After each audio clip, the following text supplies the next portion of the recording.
నా పేరు ఎంటూరి విజేందర్. 27 తారీఖు రోజు స్కూల్ ప్రోగ్రామ్ ఉండే. మా పాప అలా క్రిస్టియన్ స్కూల్లో స్టడీ చేస్తుంది. యాన్యువల్ డే ప్రోగ్రామ్ కు 4 గంటలకు ఇక్కడికి వెళ్ళి ఉంటుంది. దాదాపు 7 గంటలు అవుతుంది. 4 గంటలకు చిన్న పిల్లల్ని టీచర్స్ కి హ్యాండ్ ఓవర్ చేస్తాం.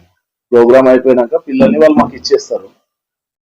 అయితే ఆల్మోస్ట్ 7 అవుతున్నది. 7 గంటలకు కూడా ప్రోగ్రామ్ ఇంకా మా పాపకు రాలేదు. చిన్న చిన్న పిల్లల్ని పంపించేయమనండి అని చెప్పేసి నారాజ్ సార్కి రిక్వెస్ట్ చేయడం జరిగింది.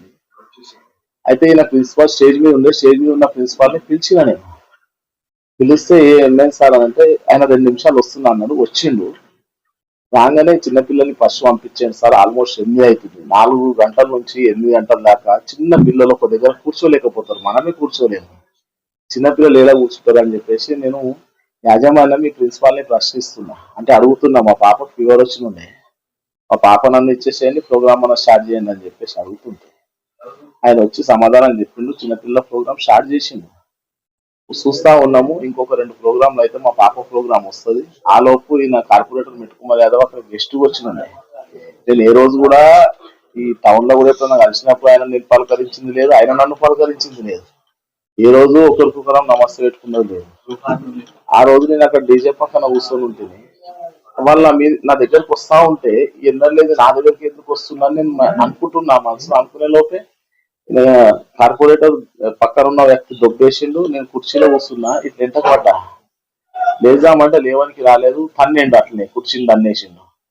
మళ్ళా లేచే ప్రయత్నం చేసే లోపు కుర్చీ తీసుకొని ఇట్లా కొట్టడానికి వస్తే నేను ఇట్లా చేతులు అడ్డం పెట్టేసిన, ఫేస్ కవర్ చేసుకొని అడ్డం పెట్టేసి ఇట్లా బెండ్ అయిపోయినా.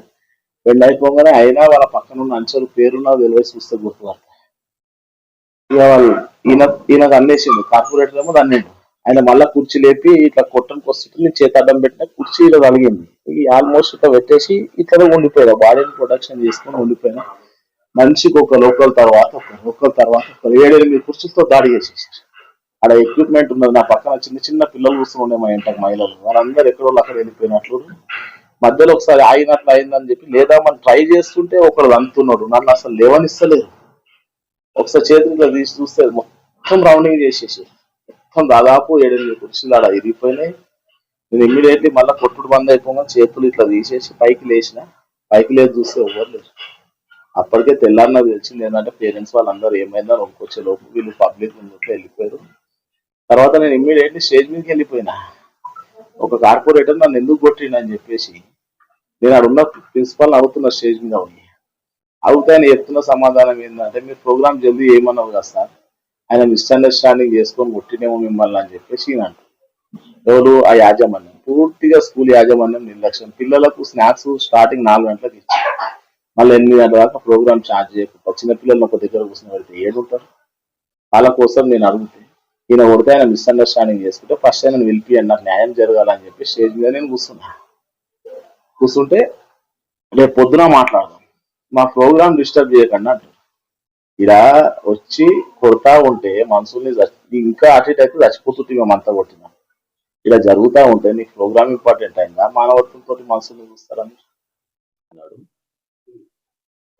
పఠాన్ చెరువు పట్టణంలో కూడా గౌతమ్ నగర్ లోపల ఉన్నటువంటి స్కూల్ కృష్ణవేణి టాలెంట్ స్కూల్ అని, వాళ్ళ యాజమాన్యం ఏం చేసిందంటే నా దగ్గరకు వచ్చి యాన్యువల్ డే ఫంక్షన్ ఉందన్నా మీరు రావాలి ఖచ్చితంగా, చీఫ్ గెస్ట్గా ఎమ్మెల్యే గారిని మిమ్మల్ని డిఎస్పీ గారిని ముగ్గురిని పిలుస్తున్నాం, మీరు రావాలి ఖచ్చితంగా అని చెప్పేసి మా దగ్గరకు వచ్చి మాకు ఇన్విటేషన్ ఇవ్వడం జరిగింది. దానిలో భాగంగానే నేను ఆ రోజు సాయంత్రం 8:30కు పార్టీ విలేజ్ లోపల ఉన్నటువంటి రమా సంజీవ్ రెడ్డి గార్డెన్ లో జరుగుతుంది ఆ యాన్యువల్ డే ఫంక్షన్. అక్కడికి వెళ్ళాను.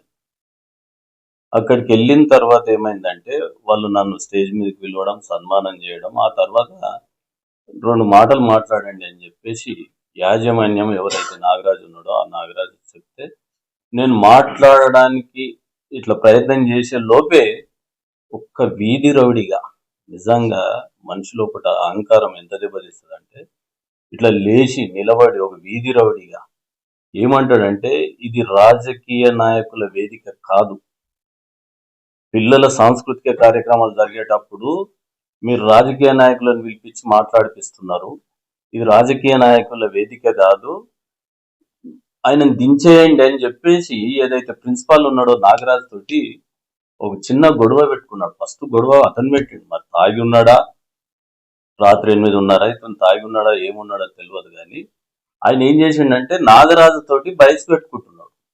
ఆడ ఇంచుమించు 2000 మంది తల్లిదండ్రుల పిల్లలు ఉన్నారు. చిన్న చిన్న పిల్లలు ఉన్నారు.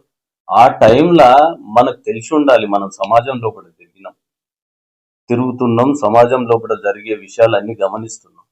అరే ఇంతమంది ఒక 600-700 మంది పిల్లలు ఉన్నారు, మంచి మంచి కార్యక్రమాలు చేస్తున్నారు, దగ్గర దగ్గర 2000 మంది విద్యార్థుల తల్లిదండ్రులు ఉన్నారు. వీళ్ళ ముంగట నేను న్యూసెన్స్ చేయొద్దని వానికి ఆ బాధ్యత ఉండాలి. అతనికి బాధ్యత లేకుండా ఏదైతే ఆ ప్రోగ్రామ్ నిర్వహిస్తున్నాడో ఆ ప్రోగ్రామ్ నిర్వహించే ఆ ప్రిన్సిపల్ నాగరాజు మీద ఉల్టా సీదా మాట్లాడుతున్నాడు.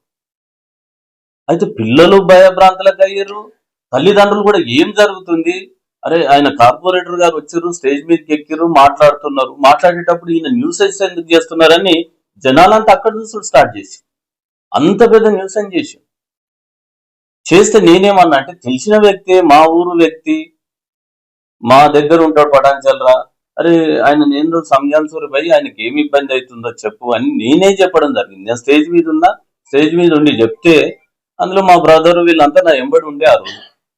వాళ్ళు పోయి ఎందుకు న్యూసెన్స్ చేస్తున్నావు అంటే తిరిగి అటాక్ మా మీద చేసి, సరే మా మీద చేసినాక కూడా చెల్లో ఎందుకులే పోనీ వదిలేసి మేము వస్తే మా మీద పోయి కేసు పెట్టడం కూడా జరిగింది. మేము కూడా కేసు పెట్టామనుకో, మేము కేసు పెట్టాము. ఇప్పుడు సిఐ డిఎస్పి గారు పరిగణనలోకి తీసుకున్నారు. మా తమ్ముడికి కూడా 4 కుట్లు పడ్డాయి హాస్పిటల్, తీసుకొచ్చి మేము ట్రీట్మెంట్ కూడా చేపిస్తాం, కేసు పెట్టాం. కానీ నేను అనేది ఏంటంటే ఎక్కడో కక్ష. విజయేందర్ గురించి మీకు తెలియదు కాదు, మీ అందరికీ తెలుసు, ఎందుకంటే స్థానికంగా మీరు ఉన్నారు. ఉన్న 35-40 స్కూళ్ళని బెదిరించడం, ఆయన పిల్లలు కూడా ఫ్రీగా చదువుతున్నారు, మీరు చూడండి, ఫీజు కట్టిన దాఖలాలు లేవన్నా. నాగరాజును బెదిరించి చేసి పిల్లలను చదివించుకుంటాడు. ప్రతి స్కూల్ మీద వీడియోలు పెట్టి పైసలు గుంజిన దాఖలాలు, ఒక వీధి రౌడీ లాగా అందరినీ భయపెట్టి బ్లాక్మెయిల్ చేసి డబ్బులు గుంజే సంస్కృతి విజయేందర్. అలాంటి వ్యక్తి నా మీద కేసు పెడితే నమ్మాలి కదా, పటాన్చెరు ప్రజలు కూడా నమ్మాలి కదా, పటాన్చెరు ప్రజలందరూ గమనిస్తున్నారు కదా, వాళ్ళకి అందరికీ తెలుసు కదా ఎవరి వ్యక్తిత్వం ఎటువంటిది అనేది. ఎక్కడో కక్ష. 2 సార్లు నా మీద నిలబడ్డాడు, 150-200 ఓట్లు రాలేవు, అది కూడా ఒక మనసులో పెట్టుకున్నాడు. ఎలక్షన్లప్పుడు లక్షలు డిమాండ్ చేసిండు, 1 కాదు 2 కాదు 50 లక్షలు డిమాండ్ చేసిండు. ఆ రోజు కూడా నేను చెప్పిన మదానతోటి, అన్నా ఇట్లా అంటున్నాడు అంటే వదిలేసేవాడిని, అతన్ని వదిలేసేయి, మనకి ఏమి పొరపడని నిలబడితే తెలుస్తుంది ఎవరికే. కానీ ప్రజల దగ్గరకు పోయి దండం పెట్టి ఓటు అడిగి ఓటు వేయించుకొని వాళ్ళ దగ్గరికి పోతే తెలుస్తుంది లీడర్గా ఎదగాలంటే ఎన్ని బాధలు ఉంటాయి, ఎంత సర్వీస్ చేయాలి. మనం ఎందుకు ఇస్తాం డబ్బులు ఆయనకు? ₹1 ఇచ్చేది లేదు. ప్రజాస్వామ్యబద్ధంగా మనం ప్రజాస్వామ్యంలో